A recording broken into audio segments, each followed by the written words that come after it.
Assalamualaikum warahmatullahi wabarakatuh. A'udzu billahi minasy syaithanir rajim. Bismillahirrahmanirrahim. Alhamdulillahi rabbil alamin. Wassalatu wassalamu ala asyrafil anbiya'i wal mursalin wa ala alihi wa sahbihi ajma'in. Allahumma rabbi shrah li sadri wa yassir li amri wahlul 'uqdatam min lisani yafqahu qawli. ولا حول ولا قوة إلا بالله العلي العظيم.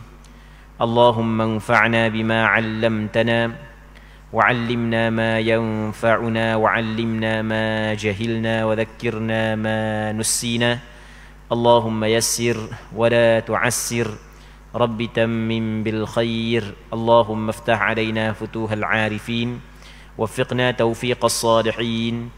اللهم لا سهل إلا ما جعلته سهلا وأنت تجعل الحزن إذا شئت سهلا. اللهم اجعلنا من السعداء المقبولين ولا تجعلنا من الأشقياء المردودين. اللهم صل وسلم وبارك على سيدنا محمد وعلى آله وصحبه أجمعين والحمد لله رب العالمين. أما بعد.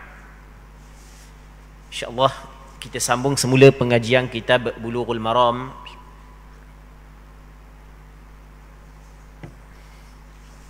yang dikarang oleh Al-Imam Al-Hafidh Ibnu Hajar Al-Asqalani rahimahullahu subhanahu wa ta'ala, wa nafa'ana Allahu bi'ulumihi fid darain amin.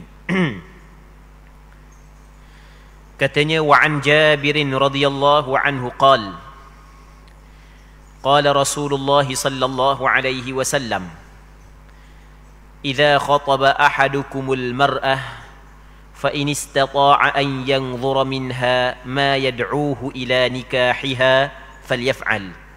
رواه أحمد وأبو داود ورجاله ثقات وصححه الحاكم.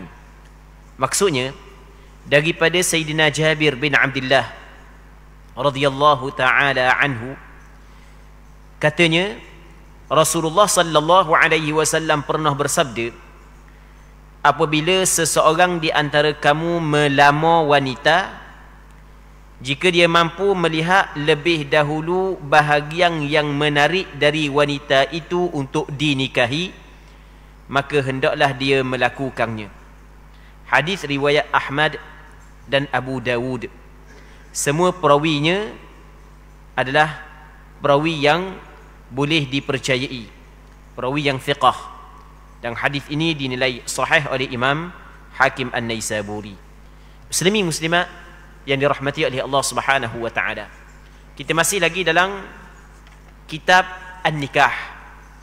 Dalam kitab An-Nikah, Al-Imam Ibnu Hajar Al-Asqalani mendatangkan beberapa hadis, antaranya adalah hadis yang diriwayat daripada yang diriwayat oleh Sayyidina Jabir daripada Nabi sallallahu alaihi wasallam, yang mana Nabi sallallahu alaihi wasallam menyebut, kalaulah seorang di kalangan kamu ingin meminang seorang perempuan, kalau dia mampu untuk melihat perempuan tersebut, kadar hak yang membantu ataupun kadar hak yang membantu untuk dia berkahwin dengan perempuan itu, maka hendaklah dia melakukan perkara tersebut.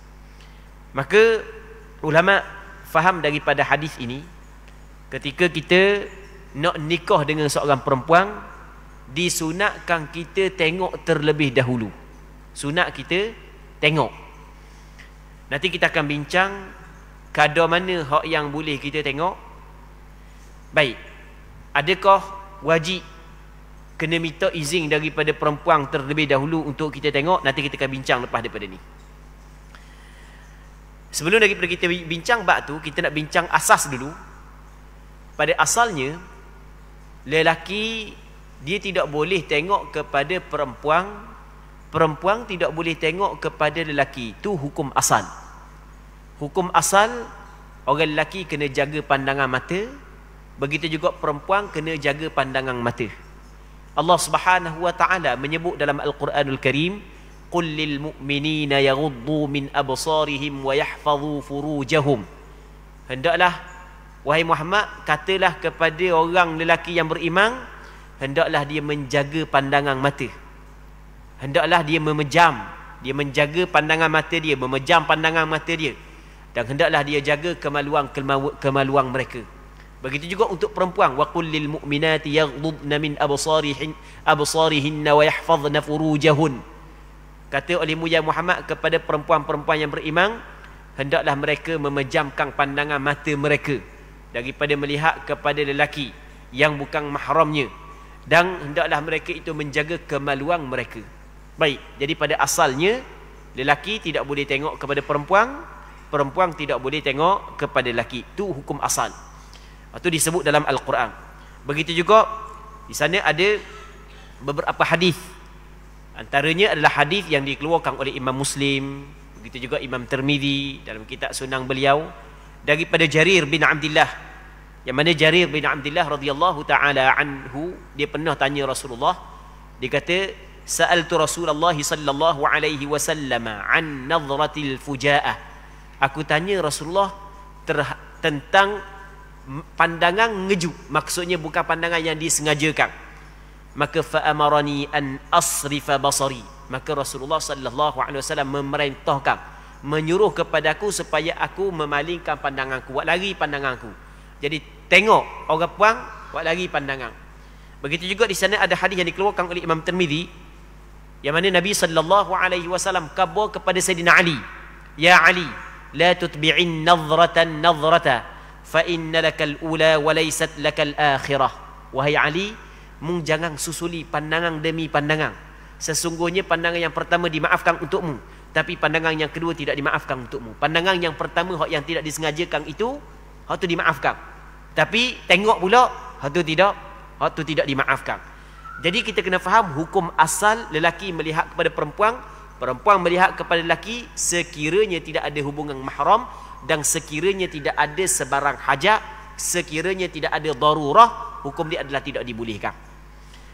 Namun di sana ada tempat-tempat yang tertentu syarak mengizinkan lelaki memandang kepada perempuan, perempuan memandang kepada lelaki. Antara tempat yang diizinkan oleh syarak lelaki memandang kepada perempuan adalah ketika lelaki itu ingin berkahwin dengan perempuan tersebut. Ketika seorang lelaki ingin berkahwin dengan perempuan tersebut, maka boleh dia pandang. Bukan setakat boleh dipandang, bahkan kata ulama fiqh, sunat dia pandang kerana Rasulullah sallallahu alaihi wasallam menyebut dalam hadis ni fal yaf'al. Rasul perintah, hendaklah dia buat. Sunat dia pergi tengok dulu. Baik. Ketika dia nak tengok orang puang saat itu, kadar mana hak yang boleh dia tengok? Kadar mana hak yang boleh dia tengok? Di sini ulama berbeza pandangan. Majoriti ulama berpandangan kadar yang boleh tengok adalah muka dan tangan sahaja. Ini pandangan majoriti ulama. Boleh tengok muka dan tangan. Kerana muka boleh, muka ni dia dua anggota ni, muka dan tangan. Muka kita boleh tengok kecantikan dia dengan muka. Tangan ni boleh kita tengok dia ni sihat ke tak sihat. Baik, tangan. Itu mengikut pandangan majoriti ulama. Ada sebahagian daripada ulama, satu pandangan dalam mazhab Hanafi, dia kata muka, tangan dan kaki, tiga ni boleh tengok. Ada juga pandangan sebahagian daripada ulama, satu pandangan dalam mazhab Hanbali, dia kata bukan hanya muka, tangan dan kaki, bahkan setiap anggota yang zahir ketika perempuan bekerja boleh tengok. Contoh dia, kepala, tangan sampai ke lengan, kaki sampai ke betih boleh tengok. Baik. Adakah disyaratkan perempuan tu kena tahu terlebih dahulu? Jawapannya tidak disyaratkan. Dia tak tahu tak apa. Dia tak tahu apa-apa. Senyap-senyap je kita tengok. Tidak disyaratkan.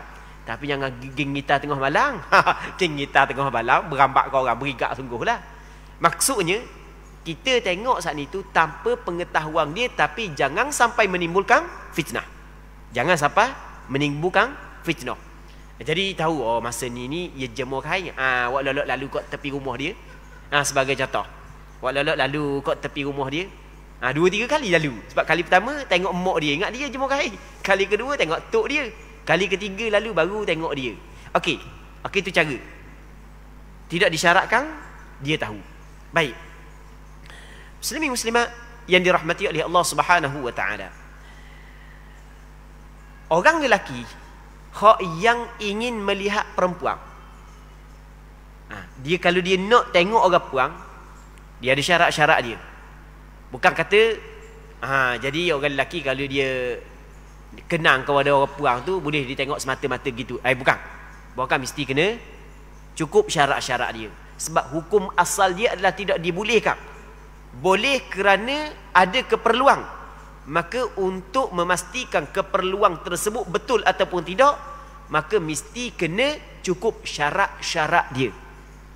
Syarat yang pertama, orang lelaki saat itu dia mengetahui bahawasanya perempuan hak yang dia nak tengok tu, syarat yang pertama, orang lelaki saat itu dia memang nak nikah dengan orang puan tersebut. Okey, itu yang pertama. Dia memang nak sungguh nak nikah dengan orang puan tu. Yang keduanya, sangkaan yang kuat ataupun dia mengetahui, sangkaan yang kuat ataupun dia yakin kalau dia minta, maka orang keluarga dia akan bagi kepada dia. Keluarga perempuan tersebut akan bagi kepada dia. Tapi kalau sekiranya dia tak mau nikah dengan orang perempuan tu, nak tengok saja, itu tidak dibolehkan. Hukum dia adalah haram, tidak dibolehkan. Mesti orang hak yang tengok saat itu dia nak nikah dengan orang perempuan tersebut. Itu yang pertama. Yang keduanya, muslimin muslimat yang dirahmati oleh Allah Subhanahu wa taala, yang keduanya adalah sangkaan yang kuat bahawasanya pinangan dia akan diterima, ataupun dia yakin pinangan dia akan diterima, maka barulah boleh dia tengok. Kalau dia tak mau nikah, tak boleh. Ataupun dia nikah dengan perempuan tu tapi tipis je lah 2% je orang perempuan tu nak terima dia. Tak sama. Jadi hak ni keluarga lain, hak ni keluarga lain. Sebab keluarga orang perempuan tu memang ambil kira sungguh terhadap keluarga, terhadap pekerjaan, terhadap ni. Jadi kalau tengok syarat kepada orang lelaki tu memang tak cukup 2% je. Ada hak 82% lagi memang tak luluh.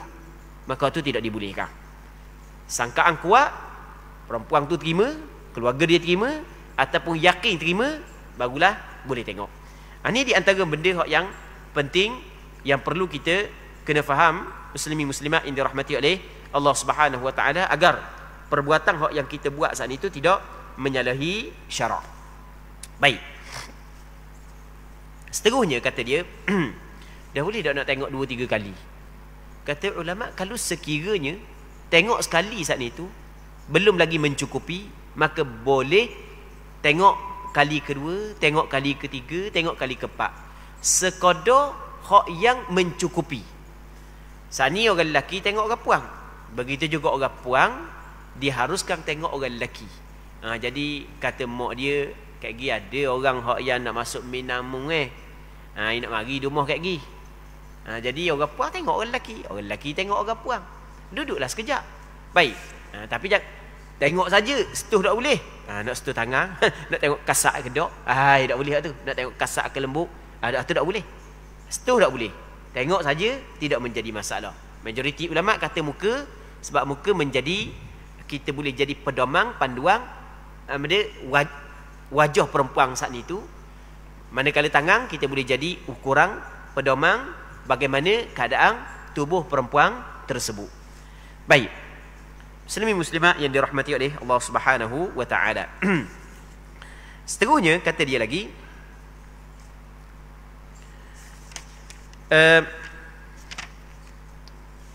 wali muslimin an Abi Hurairah radhiyallahu anhu anna an-nabiy sallallahu alaihi wasallam qala li rajulin tazawwaja imra'ah anadharta ilaiha qala la qala idhhab fanzur ilaiha. Menurut riwayat Muslim melalui Abi Hurairah radhiyallahu anhu disebutkan bahawa Nabi sallallahu alaihi wasallam bersabda kepada seorang lelaki.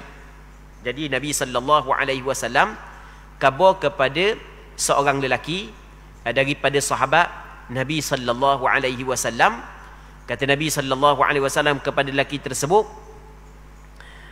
lelaki yang hendak menikahi seorang wanita, Rasul tanya khabar ke dia ni, apakah kamu telah melihat keadaannya? Mu tengok dak lagi ya? Lelaki itu menjawab, belum. Nabi sallallahu alaihi wasallam bersabda, pergilah kamu dan lihatlah dia. Jadi ada seorang lelaki dia dak nikah dengan seorang perempuan. Jadi ketika tahu kepada Nabi sallallahu alaihi wasallam, maka Rasulullah sallallahu alaihi wasallam tanya dia. Rasul sallallahu alaihi wasallam tanya dia, dah mu tengok tak lagi? Dia kata dak tengok lagi. Maka dia pun Rasulullah sallallahu alaihi wasallam khabar kepada dia, mungkin tengoklah. Pergi tengok terlebih dahulu. Di sana ada diriwayat oleh Imam Abu Daud hadis yang sebelum, yang daripada Jabir bin Abdullah, yang mana Jabir bin Abdullah khabar dia meminang seorang perempuan, maka Rasulullah sallallahu alaihi wasallam suruh dia tengok. Lepas daripada tu kata Jabir, maka aku pun fakuntu atakhabba'u laha, aku nusu pergi tengok, hatta raaitu minha ma da'ani ila nikahiha fatazawwajtuha, sehingga aku tengok daripada perempuan tersebut hak yang mendorong untuk aku berkahwin dengan dia, kemudian barulah aku berkahwin dengan perempuan tersebut. Seterusnya hadis berikutnya, wa ani bin Umar radhiyallahu anhuma qala Rasulullah sallallahu alaihi wasallam, la yakhtub ba'dukum ala khitbati akhihi hatta yatruka al-khatib qablahu aw ya'dhana lahu al-khatib, muttafaqun alaihi wal lafdhu lil Bukhari. Maksudnya adalah daripada Abdullah bin Umar radhiyallahu taala anhuma, katanya Rasulullah sallallahu alaihi wasallam bersabda, jangan meminang, jangan melamar sebahagian daripada kamu terhadap wanita yang telah dilamar oleh saudaranya sehingga meninggal oleh lelaki yang pertama ataupun lelaki yang pertama memberi izin kepadanya. Hadis ini dikeluarkan oleh Imam Bukhari dan Muslim. Lafaz hak yang kita baca saat ni adalah lafaz Imam Bukhari. Muslimin muslimat yang dirahmati oleh Allah Subhanahu wa taala. Dalam hadis ni Nabi sallallahu alaihi wasallam melarang kepada orang lelaki meminang perempuan yang telah dipinang oleh orang lain. Jadi orang puang tu kalau orang lain pinang dah, maka Rasulullah sallallahu alaihi wasallam larang orang lelaki lain pergi pinang pula perempuan tersebut. Okey, jadi sebelum daripada kita bincang panjang lebar berkenaan dengan larangan ni, kita nak bincang dulu apa makna meminang. Apa maksud meminang? Apakah hukum meminang? Yang pertama kita nak bincang apa makna meminang. Yang keduanya, apakah hukum meminang? Yang kita nak bincang, kita nak pinang perempuan tu, kita nak pinang dengan siapa? Okey, kita nak bincang belaka. Yang pertama, kita nak bincang apa maksud meminang. Maksud meminang ni adalah kita minta untuk nikah dengan seorang perempuan. Kita minta nak nikah dengan seorang perempuan. Itu yang dinamakan sebagai meminang. Baik. Jadi meminang ni maksudnya adalah kita minta untuk nikah dengan seorang perempuan. Dah minta dengan siapa? Nak minta dengan siapa? Kata ulama, kalau sekiranya perempuan itu masih lagi kecil, maka minta dengan wali dia, minta dengan ayah dia, kalau perempuan tu masih lagi kecil. Sebagaimana Nabi sallallahu alaihi wasallam pernah meminang Aisyah ketika Aisyah masih lagi kecil melalui ayah dia iaitu Abu Bakar. Jadi khabar kepada ayah dia, hamba kenang kepada anak awak ni, jadi hamba nak nikah dengan dia, boleh ke tak, nak buat bini akan datang. Ayah dia kata setuju. Maka perempuan tu telah menjadi perempuan, ataupun perempuan saat ni itu adalah perempuan yang telah dipinang oleh kita. Apabila kita pinang dah dia, soal nak nikah tu bila, tu bab lain. Maka tidak boleh dah lagi orang lain nak pinang pula dia. Tapi nanti kita akan sebut syarat-syarat lepas daripada ni. Bila kata tak boleh. Baik, itu yang pertama. Tapi kalau perempuan tu cerdik, perempuan dewasa, maka boleh kita pinang perempuan saat itu melalui diri dia sendiri ataupun melalui wali dia. Pinang melalui diri dia sendiri maksudnya tanya direct. Saya kenal awak ni. Saya nak buat awak permaisuri rumah saya. Saya nak buat awak bini pakai tak direct terus. Tak ada tapih-tapih dah. Tak ada kona-kona pakai direct terus. Hamba kenang sungguh hamba nak buat awak bini. Mana awak dia pun bersetuju. Maka perempuan tu adalah perempuan yang telah dipinang oleh seseorang. Maka orang lain tidak boleh nak pinang nak pinang balik perempuan tersebut. Baik. Muslimin muslimat yang dirahmati oleh Allah Subhanahu wa taala. Apakah hukum meminang perempuan? Hukum meminang perempuan kita kena faham tidak diwajibkan. Hukum meminang perempuan sebelum daripada bernikah bukanlah diwajibkan. Kalau orang tu dak pinang-pinang pun pakai nikah terus. dak pinang-pinang pun pakai nikah terus. Tak minang-minang pun Jadi dia pergi rumah orang. Lepas tu dia memang tak ada bini lagi. Kebetulan orang tu ada anak dara. Jadi pakai pak cik ada anak dara dah. We ke saya lah, nikah, saya nak nikah boleh ke tak? Pak cik kata aku nikahkan awak dengan anak dara saya nama sekian-sekian. Dia pun kata saya terima. Di sana ada 2 orang saksi. Maka selesai. Daripada segi hukum sah. Sebab meminang bukanlah menjadi syarat sah perkahwinan. Dia bukanlah wajib dan bukanlah menjadi syarat sah perkahwinan. Hukum meminang, ulama berbeza pandangan. Ada yang mengatakan sunat dan ada yang mengatakan harus. Sebahagian ulama mengatakan sunat kerana melihat kepada Rasulullah meminang Aisyah melalui Abu Bakar, dan Rasulullah pinang Hafsah, Rasulullah pinang Ummu Salamah. Jadi Rasulullah pernah meminang beberapa orang perempuan sebelum Nabi SAW berkahwin. Maka sebahagian daripada ulama mengatakan sunat kita meminang. Baik. Cuma apabila berlaku pinangan ataupun apabila perempuan itu telah dipinang, telah dilamar, dia banyak pula hukum-hukum yang berkait. Dia ada hukum yang berkait dah lah.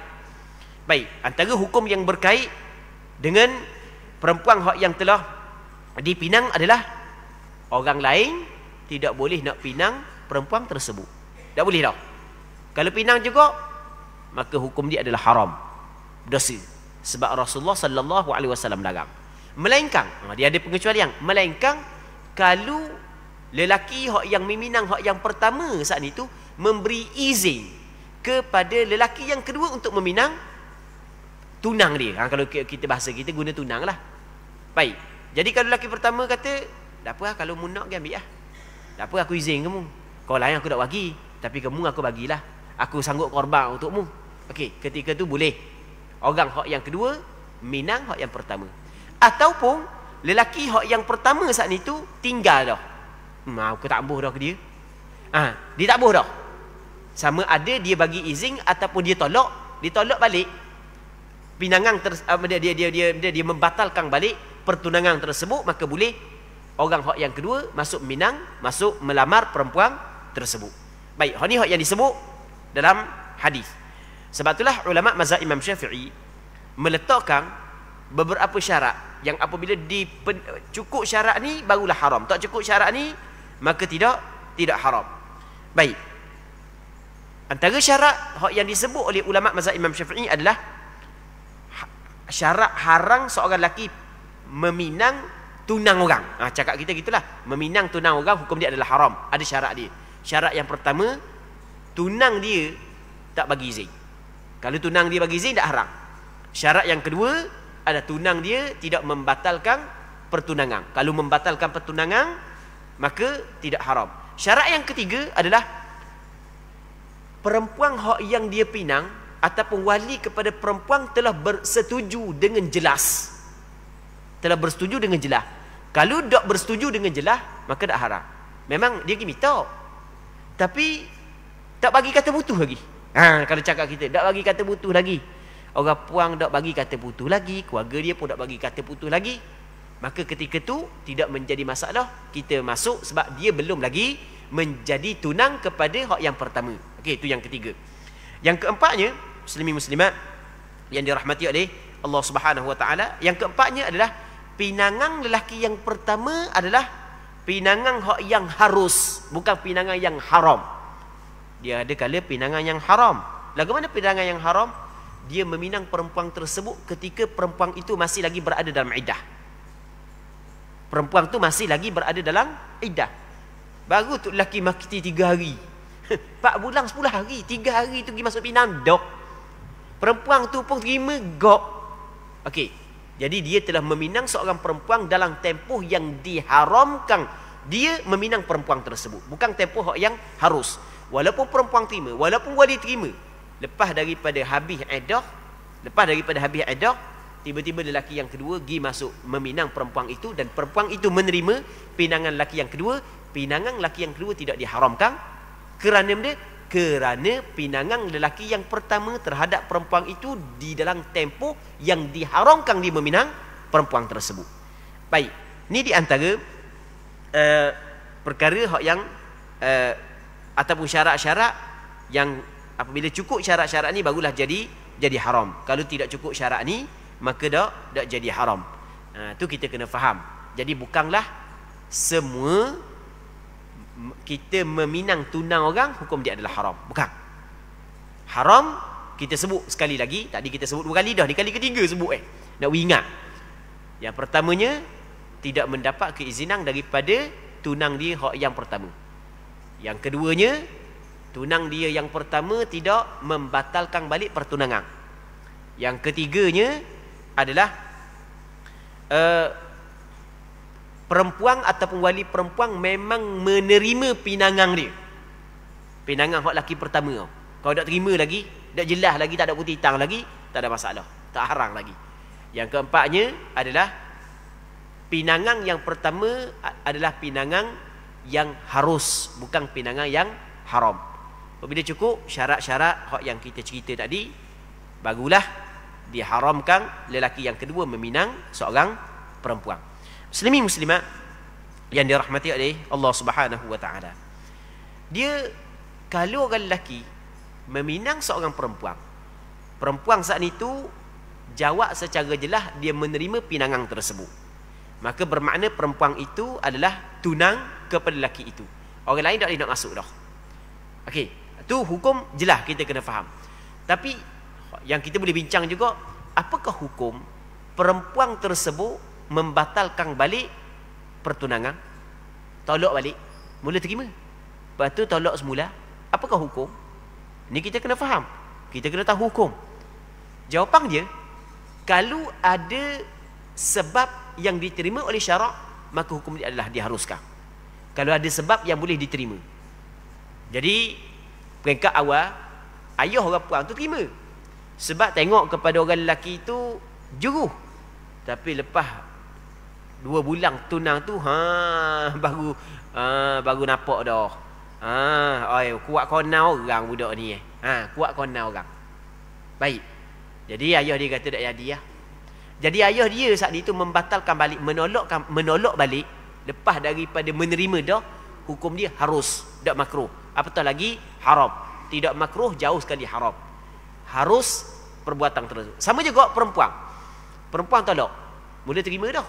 Lepas tu bunyi khabar orang lelaki tu gitu, orang lelaki tu gini. Sudahlah. Dia kata tak jadi mula. Tak jadi mula. Boleh ke tak? Boleh. Sebab ada tujuan, ada sebab yang diterima oleh syarak. Sebab nikah ni bukan benda main gurau. Nikah ni tempoh hidup yang lama. Apabila nikah dengan seorang lelaki, jadi perpisahan bukan duduk pada perempuan dah. Perceraian duduk di orang lelaki. Jadi oleh kerana melibatkan kehidupan perempuan, maka perempuan dalam tempoh dia menjadi tunang orang, dia boleh membatalkan balik pertunangan tersebut, boleh menolak balik kalau dan tidak makruh sekiranya ada sebab-sebab yang diterima oleh syarak. Tapi kalau tak ada sebab benda, boleh terima. Duk sebetul jadi was-was barangkali. Jadi was-was. Duk sebetul tolak pula. Maka hukum dia adalah makruh. Bukan haram. Hukum dia hanya makruh sahaja. Kerana makruh? Kerana dia telah menyalahi janji tanpa ada sebab yang patut dia menyalahi janji. Baik. Muslimin muslimat yang dirahmati oleh Allah Subhanahu wa taala. Antara benda yang perlu kita kena bincang juga adalah ketika orang puang tu tolak ataupun orang lelaki membatalkan pertunangan. Boleh tak nak ambil mula cicing? Boleh tak nak ambil mula barang-barang hak yang dibawa masa tunang? Hak ni dibincang oleh ulama fiqh. Boleh tak nak ambil mula cicing? Nak ambil mula barang-barang hak orang panggil dia barang tu hantaran ke benda dipanggil? Kita budak reti juga. Barang-barang tu hak tok dalam bekas-bekas banyak boleh tak nak ambil mula? Maka kata ulama kena tengok. Kalau sekiranya pemberian tersebut diberi kepada perempuan tujuan untuk berkahwin dengan dia, maka boleh ambil semula. Bukan setakat boleh ambil semula, bukan wajib perempuan saat itu kena mengembalikan semula sekiranya si lelaki nak tuntut semula. Si lelaki tuntut balik, maka perempuan wajib kena mengembalikan balik kerana dia bagi tujuan untuk perkahwinan. Apabila perkahwinan tidak dapat dilangsungkan, maka perlu dipulangkan balik barang orang. Ni kita kena faham. Dan bab ni bukan bab kecil, bab besar. Sebab apa? Sebab dia melibatkan harta. Apa kata bab kecil bukan bab besar? Apa yang berkata bab besar bukan bab kecil? Okey, buat contoh lain. Dalam tempoh pertunangan tiba-tiba lelaki meninggal dunia. Cicing saat ni itu milik siapa? Di sini kita kena faham. Adakah milik perempuan ataupun jadi harta saka? Baik. Kena tengok, kalau sekiranya lelaki bagi kepada perempuan tujuan untuk berkahwin, maka apabila tidak terjadi perkahwinan, perlu dipulangkan kembali. Sebab benda tu akan menjadi milik perempuan apabila berlaku perkahwinan. Kalau tidak berlaku perkahwinan, kena dipulangkan kembali.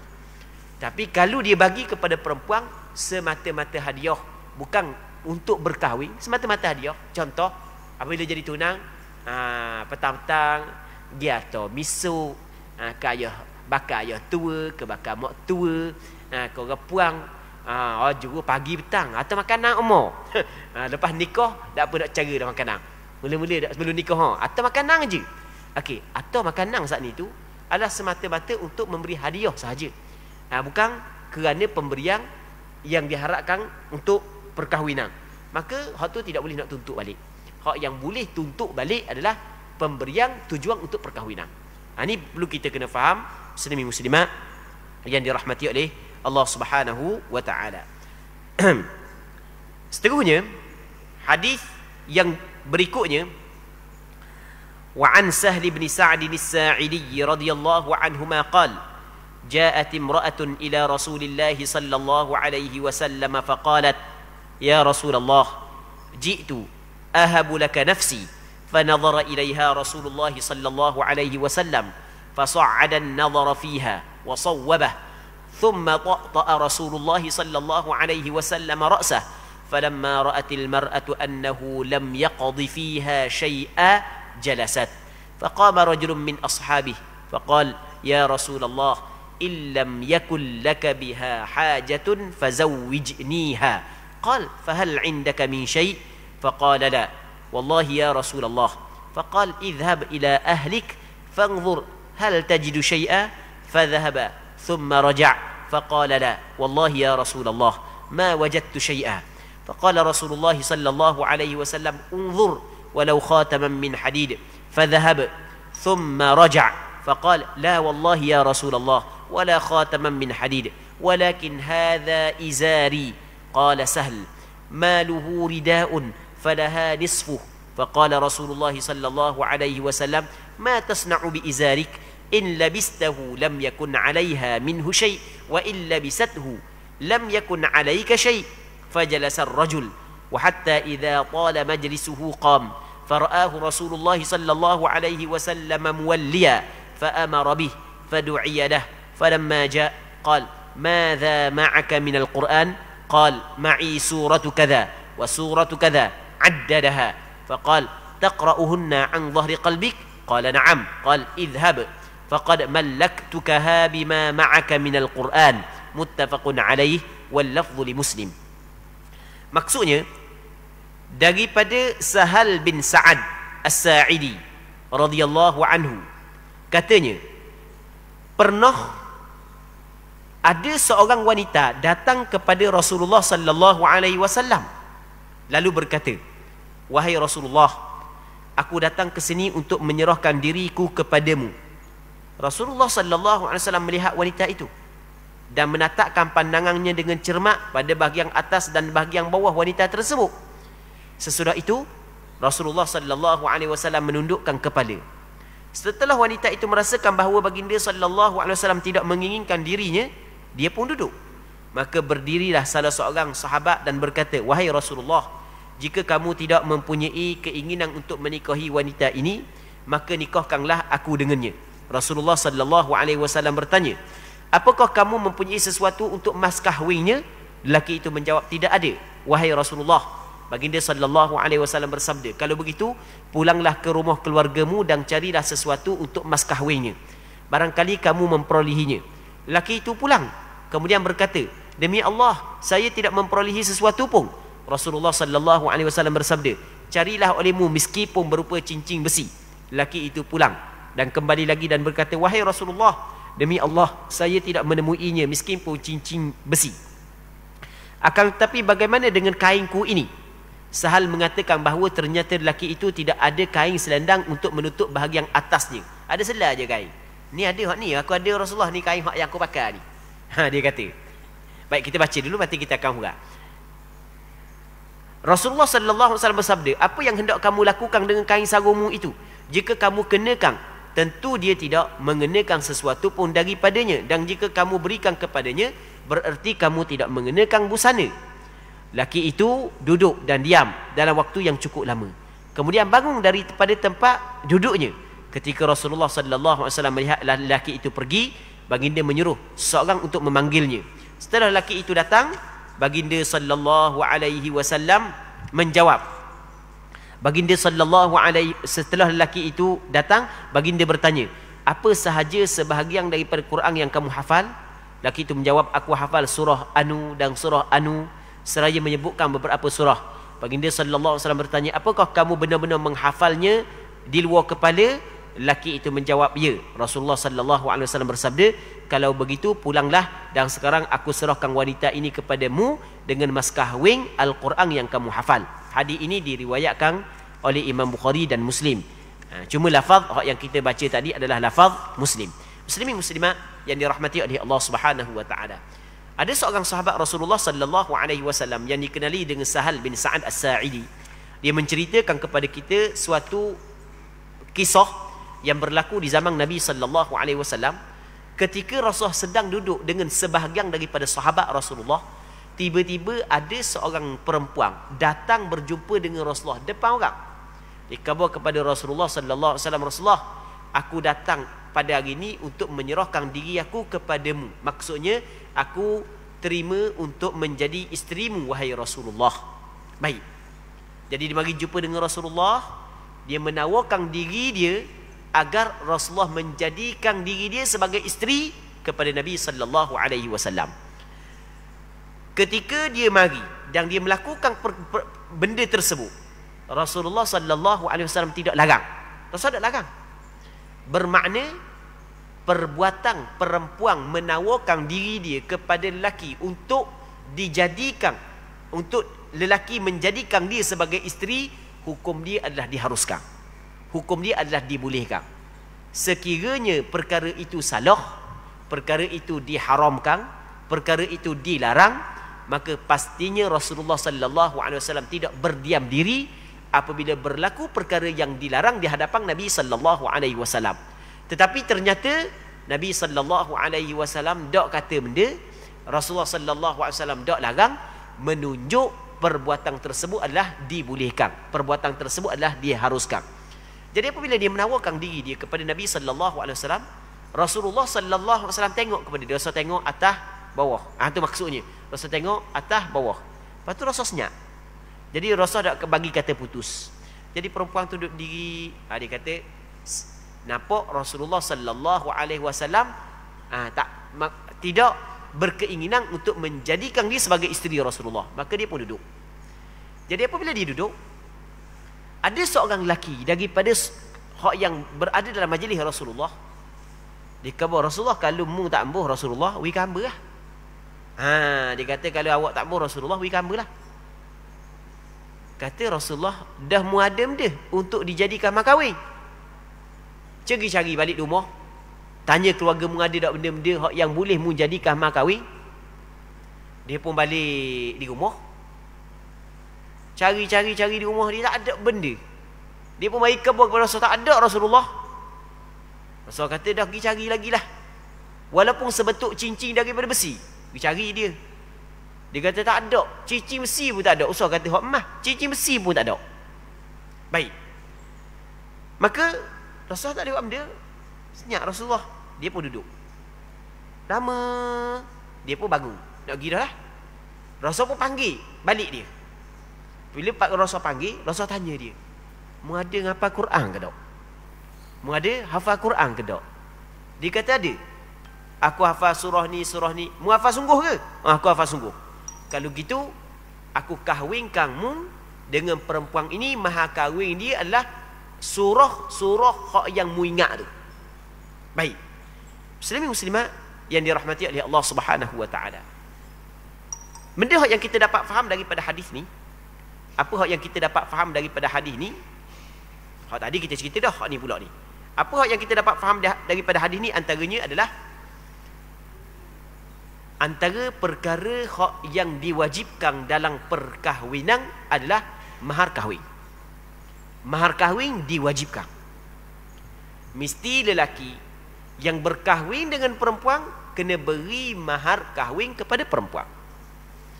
Dalam Al-Quranul Karim, Allah Subhanahu wa taala berfirman dalam Al-Quranul Karim, wa uhilla lakum ma wara'a dzalikum an tabtaghu bi amwalikum muhsinina ghaira musafihin.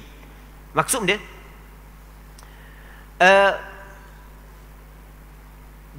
dibolehkan kepada kamu, tidak menjadi masalah kalau mu nak berkahwin dengan perempuan, tapi dengan syarat melalui harta-harta kamu. Mu kena beri sebahagian daripada harta kamu kepada perempuan. Maka daripada ayat hak yang kita baca saat ni, dan daripada hadis hak yang kita bincang saat ni, ulama memutuskan bahawasanya dalam perkahwinan mesti kena ada mahar kahwin. Soalannya lagi, adakah disyaratkan mahar kahwin saat itu jumlah dan nilai yang tertentu? Jawapannya tidak disyarat jumlah dan nilai yang tertentu. Asal kata harta, maka sudah mencukupi untuk dijadikan mahar kahwin. Walaupun sikit. Dalam hadis ni Rasulullah sebut walau khataman min hadid, walaupun sebentuk cincin daripada besi, boleh dah buat mahar kahwin. Sebab sebentuk cincin daripada besi pun harta juga. Jadi tidak ada kadar yang ditetapkan untuk kita jadi mahar kahwin. Yang penting hak yang kita nak jadikan mahar kahwin itu adalah harta. Apabila benda tu harta, walaupun nilai yang dia sikit, hukum dia tetap dibolehkan. Dan tidak menjadi masalah kita letak mahar kahwin mahal, tak ada masalah. Sebab dalam Al-Quranul Karim, Allah Subhanahu wa taala menceritakan, Allah Subhanahu wa taala menyebut, wa in aradtum istibdala zawjin makana zawjin wa ataitum ihdahunna qintara fala ta'khudhu minhu syai'a ata'khudhunahu buhtanan wa ithman mubina. Kalau sekiranya mung tidak suka kepada perempuan lepas daripada menikah dia, lepas tu mu nak nikah dengan orang lain pula, mu nak pisah dengan dia, sedangkan kamu telah beri mahar kahwin kepada dia qintar, jumlah harta yang banyak, fala ta'khudhu minhu syai'a, mu jangan ambil sikit pun daripada dia. Kalau mu beri banyak kepada dia, mu jangan ambil sikit pun. Jadi penetapan kadar mahar kahwin tidak ditetapkan oleh syarak dengan kadar yang tertentu. Yang penting harta, walaupun nilai yang dia sikit ataupun nilai yang dia banyak, tidak menjadi masalah. Cuma sebaik-baiknya adalah yang sederhana, jangan terlalu membebankan lelaki. Dalam sebuah hadis yang dikeluarkan oleh Imam Abu Daud, kata Nabi sallallahu alaihi wasallam, khairun nikah aisaruh, sebaik-baik perkahwinan, sebaik-baik mahar yang dijadikan mahar kahwin adalah hak yang paling mudah untuk lelaki, tapi tidaklah mengabaikan perempuan ataupun mengabaikan maslahah perempuan itu sendiri. Baik, muslimin muslimat yang dirahmati oleh Allah Subhanahu wa taala, panjang lagi perbincangan ni, nanti insya-Allah kita akan sambung pada minggu depan huraian daripada hadis ini. Jadi untuk malam ni kita berhenti sini dulu. Kita mengharapkan apa yang kita bincang ada manfaatnya dan ada keberkatannya. Wallahu Subhanahu wa taala a'la wa adam. Sallallahu ala sayyidina Muhammad wa ala alihi wa sahbihi ajma'in. Walhamdulillahi rabbil alamin.